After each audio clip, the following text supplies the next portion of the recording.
Так склалося, що з Україною, з незалежною Україною, ми ровесниці. Уже 26 років я пишаюся своєю батьківщиною.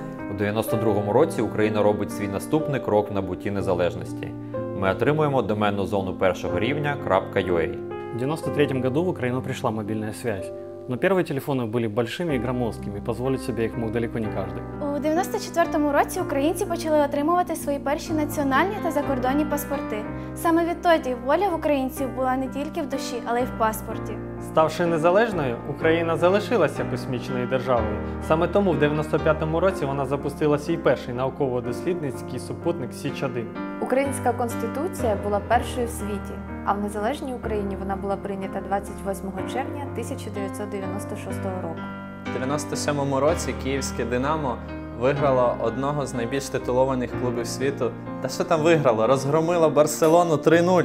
1998 з'являється відзнака Герой України, і першим за високі досягнення в науці її здобуває Борис Патон. Успішною участю у проєкті «Морський старт» 99-го року українці довели, що космос для нас досяжний з будь-якої точки світового океану. Я чітко пам'ятаю, як у 2000 році вся моя сім'я спостерігала за Олімпійськими іграми у Сіднеї, і як всі були надзвичайно горді і раді, коли Яна Клочкова здобула першу для України золоту медаль з плавання.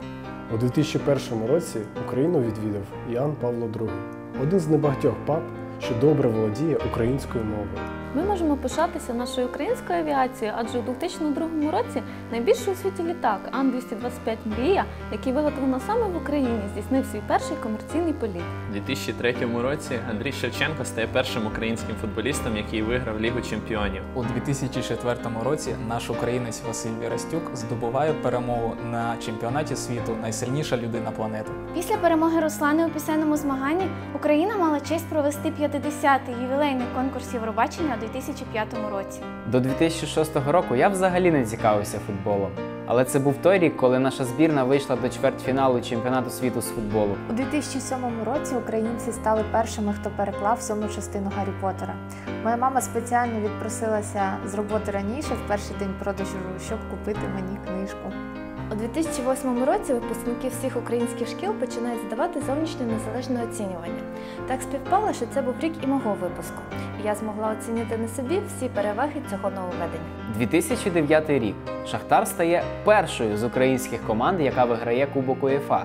І пам'ятно те, що цей кубок в них залишається і по сьогодні. 2010 рік. Компанія Mobilunity починає свій шлях. У 2011 році брати-боксери Кличко здобувають для України всі чемпіонські пояси світу. У 2012 році Україна приймала чемпіонат Європи по футболу. Я був вражений тим, як спорт об'єднав нашу націю. Згадуючи 2013 рік, найбільше у пам'яті закарбувалися події Революції Гідності. Я особисто пам'ятаю, як в той момент ми відчували, що змінюємо хід історії. 2014 год был сложен для Украины из-за аннексии Крыма, войны на Донбассе. И мне, как никому, об этом хорошо известно, потому что мой родной город – это Донецк. 2015 рік – це рік, коли в Україні з'явився 3G-зв'язок. Тепер фотки в інстаграмі завантажуються набагато швидше. Не так багато жінок у світі, які змогли досягти вершини Евереста. Пишаюся тим, що серед них є наша україночка Ірина Галай, яка зробила це у 2016 році. У 2017 році Україна нарешті отримала безвізовий режим. І вже завтра я планую ним скористатися. Україна, будь вільною і незалежною. Бажаю тобі миру, процвітання і добробуту. Бажаю українцям багато подорожувати та завжди повертатись на батьківщину. З Днем Незалежності, ненько! Люблю тебе, Україну! Слава Україні! Команда Mobilunity вітає вас із Днем Незалежності!